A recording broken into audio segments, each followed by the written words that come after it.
In today's video, I'm going to teach you how to add Discord logo in Canva. By the end, you'll know exactly where to find the Discord logo inside Canva and how to place it cleanly into your design, whether you're making a banner, a presentation slide, or a social post. Start by opening the Canva project you're already working on.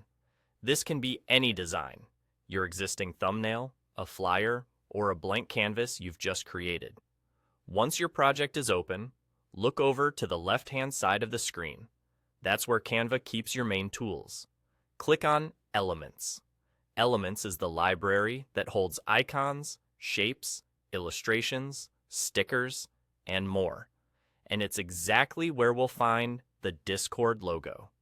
Inside Elements, use the search bar at the top and type in Discord logo. Press Enter, and you'll immediately see a variety of results.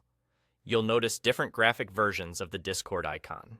Some are flat, some outlined, some inside circles or squares, and some in different styles that match various design aesthetics. This variety makes it easy to choose a version that fits your layout.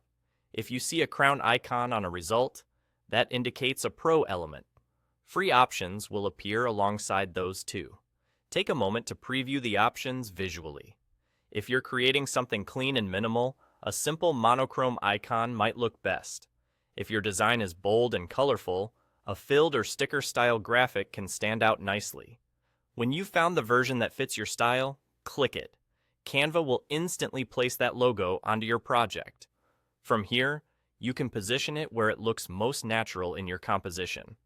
Use the corner handles to resize while keeping proportions consistent and avoid dragging from the sides, which can distort the shape. Canva Smart Guides will help you align the logo with other elements and keep spacing even. For readability, check contrast between the logo and your background. Light logos work best on darker backgrounds and vice versa. Many logo graphics may also offer color variants. Choose one that complements your design and respects brand clarity. As a general best practice, keep some breathing room around the logo so it remains clear and recognizable, and avoid crowding it with text or other icons. If you're using the logo for anything public or commercial, make sure your selection fits within Canva's usage terms and aligns with any brand guidelines. And that's it. Open your project, go to Elements, search Discord logo, pick the style you like, and it's added, quick, clean, and professional.